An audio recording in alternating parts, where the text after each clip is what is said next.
क्या आपने कभी सोचा है कि अहमदाबाद की उस दुर्भाग्यपूर्ण फ्लाइट में बैठे लोगों के आखिरी पलों में उनके दिमाग में क्या चल रहा होगा? वो कौन से विचार थे जो उनके मन को कचोट रहे होंगे? क्या उन्हें आने वाली आपदा का पूर्वाभास हो गया था?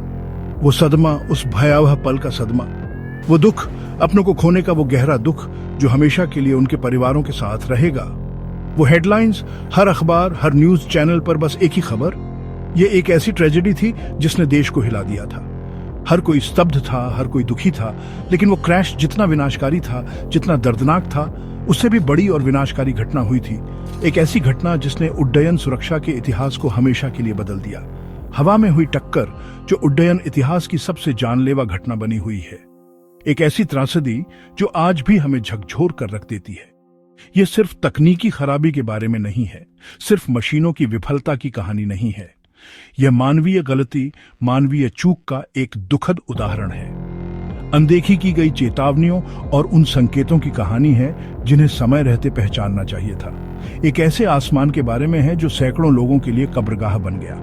एक ऐसा आसमान जहां खुशियां और सपने पल भर में राख हो गए। अहमदाबाद की त्रासदी तो सिर्फ एक शुरुआत थी, एक चेतावनी थी जिसे अनसुना कर दिया गया। उसके बाद जो हुआ उसने उड्डयन इतिहास में ही एक छेद कर दिया, एक ऐसा काला अध्याय जिसे कभी भुलाया नहीं जा सकता। कल्पना कीजिए, उस भयावह मंजिर की कल्पना कीजिए। 2 पूरे विमान धरती से मीलों ऊपर टकरा रहे हैं। स्टील और एल्यूमिनियम का एक भयानक टकराव जो हवा में चीख बनकर गूंज उठा। इंसानी कीमत अकल्पनीय। इतनी जिंदगियां, इतनी उम्मीदें पल भर में खत्म हो गईं। यह चरखी दादरी की हवा में हुई टक्कर की कहानी है। एक ऐसी कहानी जो हमें सुरक्षा, जिम्मेदारी और मानवीय भूलों की कीमत के बारे में सोचने पर मजबूर करती है। आज मैं दुनिया की सबसे जानलेवा हवा में हुई टक्कर के पीछे की सच्ची सच्चाई बताने का वादा करता हूं। हम घटनाओं से गुजरेंगे, पल पल की पीड़ा को समझेंगे, ये समझने के लिए कि कैसे 2 विशाल विमान, एक बोइंग 747 और एक इल्यूशन IL-76 टकराव के रास्ते पर आ गए। यह सिर्फ तथ्यों का दोहराव नहीं है, यह एक जांच है, एक स्मारक है और एक चेतावनी है। हम पिलोटों, कंट्रोलरों और विटनेसों के जूते में कदम रखेंगे, उनकी भ्रम और लाचारी को महसूस करेंगे। हर डिटेल गलतियों की एक कड़ी में एक महत्वपूर्ण लिंक है। चरखी दादरी की कहानी जवाबदेही, जिम्मेदारी और मानवीय त्रुटि के विनाशकारी परिणामों के बारे में है। आइए सच्चाई की तलाश शुरू करें। 12 नवंबर 1996। ज्यादातर लोगों के लिए बस एक और मंगलवार, लेकिन उत्तर भारत के ऊपर अलग अलग देशों की 2 उड़ानें टक्कर के रास्ते पर थीं। सऊदी अरेबियन एयरलाइंस फ्लाइट 763, एक बोइंग 747 दिल्ली से अभी अभी उड़ान भरी थी, जिसमें 312 लोग सवार थे और यह दहरान जा रही थी। उसी समय कजाकिस्तान एयरलाइंस फ्लाइट 1907, एक इल्यूशन IL-76 37 लोगों के साथ दिल्ली की ओर उतर रही थी। दोनों विमान एक ही एयर ट्रैफिक कंट्रोल के तहत 1000 फीट की ऊंचाई के अंतर पर थे, जो एक मानक सुरक्षा मार्जिन है। सऊदी फ्लाइट को 14,000 फीट तक चढ़ना था, कजाक फ्लाइट को 15,000 फीट तक उतरना था। सिद्धांत रूप से उन्हें सुरक्षित रूप से गुजर जाना चाहिए था, लेकिन कुछ बहुत गलत हो गया। एक छोटी सी गलती ने विनाशकारी घटनाओं की एक श्रृंखला शुरू कर दी। आसमान युद्ध का मैदान बनने वाला था। गहन जांच से पता चला कि एयर ट्रैफिक कंट्रोलर ने दोनों विमानों के लिए स्पष्ट और विशिष्ट निर्देश दिए थे। निर्देशों का एक सेट जो सुरक्षा सुनिश्चित करने के लिए डिजाइन किया गया था। इन निर्देशों का पालन करना महत्वपूर्ण था। कजाक फ्लाइट को 15,000 फीट की ऊंचाई पर बने रहने का निर्देश दिया गया था, जबकि सऊदी अरब की फ्लाइट को 14,000 फीट पर उड़ान भरने के लिए कहा गया था। यह 1000 फीट का अंतर था, जो सुरक्षित हवाई यात्रा के लिए एक मानक प्रोटोकॉल है। लेकिन दिल्ली के रडार पर सिर्फ ब्लिप्स दिखते थे जो विमानों की स्थिति को दर्शाते थे। उस समय तकनीक इतनी उन्नत नहीं थी, ऊंचाई नहीं। रडार सिस्टम विमान की ऊंचाई को सटीक रूप से प्रदर्शित करने में सक्षम नहीं था। इसलिए कंट्रोलर पायलटों की रेडियो रिपोर्ट पर निर्भर था, जो उन्हें अपनी ऊंचाई के बारे में बताते थे। यह जानकारी का एक महत्वपूर्ण स्रोत था, लेकिन यह त्रुटि के लिए भी खुला था। कजाक क्रू ने निर्देश को स्वीकार किया, ये पुष्टि करते हुए कि उन्हें समझ में आ गया है कि उनसे क्या अपेक्षित है। लेकिन किसी कारण से उनका विमान नीचे उतरता रहा, अपनी आवंटित ऊंचाई से भटकता रहा। सीधे सऊदी जेट के रास्ते में, जिससे एक विनाशकारी टकराव का खतरा मंडरा रहा था। कम्युनिकेशन गैप और इंस्ट्रूमेंट्स के गलत पढ़ने का मतलब था कि जानकारी सही तरीके से नहीं दी जा रही थी, कि कजाक विमान वहां नहीं था जहां उसे होना चाहिए था, जिससे एक खतरनाक स्थिति पैदा हो गई। अब दोनों विशाल विमान अनजाने में एक दूसरे की ओर बढ़ रहे थे। रात के आसमान में एक दूसरे के लिए अदृश्य होकर वे एक घातक नृत्य में लगे हुए थे। सीधे टक्कर के रास्ते पर थे, एक ऐसी स्थिति जो किसी भी पायलट का सबसे बुरा सपना है। सऊदी जेट में टक्कर से बचने का सिस्टम था जो संभावित खतरों का पता लगाने और पायलटों को चेतावनी देने के लिए डिजाइन किया गया था। लेकिन कजाक विमान में संगत सिस्टम के बिना यह बेकार था, क्योंकि दोनों विमान एक दूसरे के सिस्टम के साथ संवाद नहीं कर सकते थे। कंट्रोलर खतरे से अनजान इस बात से बेखबर था कि एक आसन्न आपदा सामने आ रही है। दूसरी उड़ानों पर चला गया, ये मानते हुए कि सभी विमान अपने निर्धारित मार्गों पर बने हुए हैं। दो विमान ऐसे निर्देशों से निर्देशित थे जो उन्हें सुरक्षित रखने के लिए थे, जिनका पालन नहीं हो रहा था, जिससे एक खतरनाक स्थिति पैदा हो गई। एक ऐसे सिस्टम द्वारा मॉनिटर किए जा रहे थे जिसमें महत्वपूर्ण कमियां थीं, जो पूरी तस्वीर नहीं देख सकता था, जिससे महत्वपूर्ण जानकारी छिप गई। आपदा करीब थी, एक ऐसी त्रासदी जो हमेशा के लिए हवाई यात्रा के इतिहास को बदल देगी। आखिरी सेकंड्स में कजाक क्रू ने रेडियो पर बताया, उनकी आवाज में थोड़ी घबराहट थी। वे अपनी स्थिति को स्पष्ट करने की कोशिश कर रहे थे, लेकिन समय तेजी से बीत रहा था। हर एक सेकंड कीमती था, क्योंकि वे अनजान खतरे की ओर बढ़ रहे थे कि वे 15,000 फीट पर थे। यह जानकारी कंट्रोल टावर तक पहुंची, लेकिन वास्तविकता कुछ और ही थी।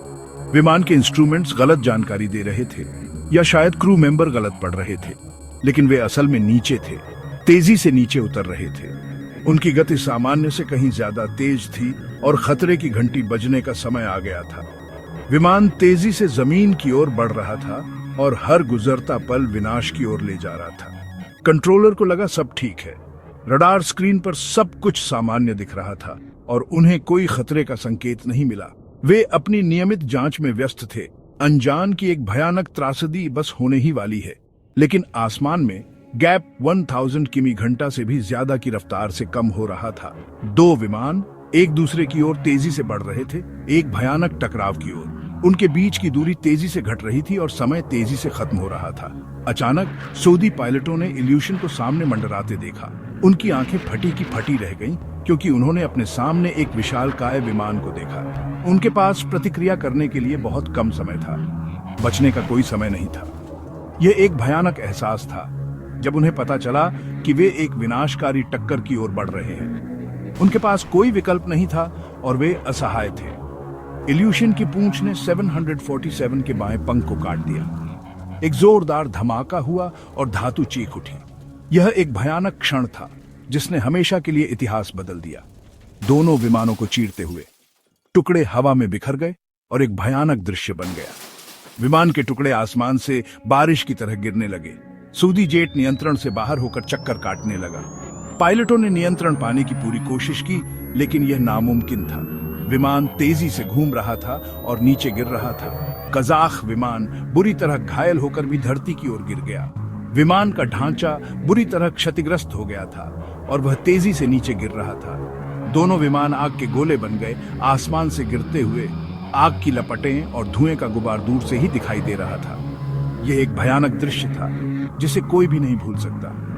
जमीन पर ग्रामीणों ने दो जलते हुए उल्कापिंड देखे और एक कान फोड़ू धमाका सुना। वे डर से कांप उठे, क्योंकि उन्होंने अपनी आंखों के सामने एक भयानक त्रासदी देखी। दुनिया की सबसे जानलेवा हवा में टक्कर अभी अभी हुई थी। यह एक ऐसी घटना थी जिसने पूरी दुनिया को हिलाकर रख दिया। कुछ ही सेकंड में 349 जानें चली गईं। परिवारों के सपने चकनाचूर हो गए और एक गहरा शोक छा गया। आसमान कब्रगाह बन गया था। यह एक भयानक त्रासदी थी जिसे हमेशा याद रखा जाएगा।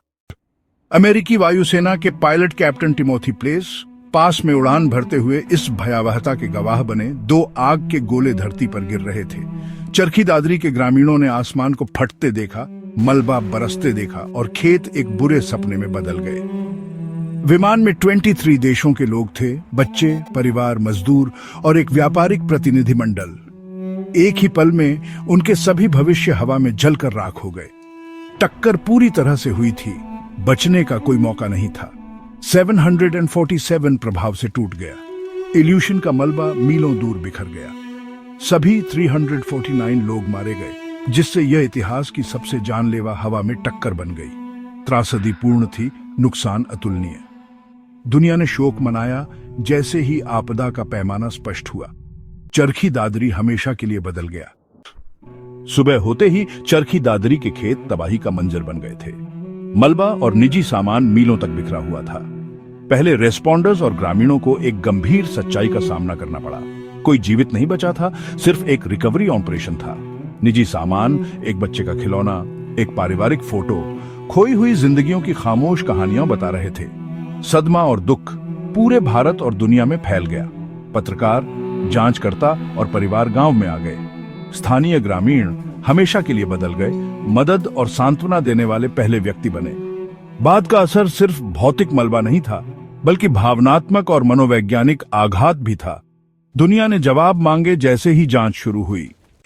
भारतीय और अंतर्राष्ट्रीय अधिकारियों के नेतृत्व में जांच ने कजाक फ्लाइट में कम्युनिकेशन और कॉकपिट अनुशासन में एक घातक खराबी का खुलासा किया। पायलट 15,000 फीट पर लेवल ऑन करने में विफल रहा, सऊदी जेट के रास्ते में उतर गया। भाषा बाधाओं और एक रेडियो ऑपरेटर पर निर्भरता ने खतरनाक देरी और गलतफहमी पैदा की। इल्यूशन का कॉकपिट लेआउट समन्वय को और कठिन बनाता था और क्रू एक साथ ऊंचाई की निगरानी करने में विफल रहा। दिल्ली में सेकेंडरी रडार की कमी का मतलब था कि कंट्रोलर वास्तविक समय की ऊंचाई नहीं देख सकता था। आपदा के बाद भारत ने टक्कर से बचने वाले सिस्टम को अनिवार्य किया और एयर ट्रैफिक कंट्रोल का आधुनिकीकरण किया। त्रासदी ने उड्डयन सुरक्षा में वैश्विक परिवर्तनों को मजबूर किया। चरखी दादरी सुधार के लिए एक उत्प्रेरक बन गया। क्या होता अगर कजाक पायलट 15,000 फीट पर लेवल ऑन ऑफ कर लेता? क्या होता अगर दिल्ली के पास आधुनिक रडार होता? क्या होता अगर TCS अनिवार्य होता? सैकड़ों जानें बच जाती, चरखी दादरी अज्ञात ही रहता। इस आपदा को रोकने की तकनीक मौजूद थी, लेकिन अभी तक सार्वभौमिक नहीं थी। सुरक्षा में प्रगति अक्सर त्रासदी की कीमत पर आती है। हमने बदलाव किए हैं, लेकिन क्या हम सचमुच सुरक्षित हैं? चरखी दादरी की कहानी एक स्थायी चेतावनी है। सुरक्षा एक निरंतर संघर्ष है और सतर्कता वह कीमत है जो हमें चुकानी पड़ती है। क्या हम पर्याप्त ध्यान दे रहे हैं?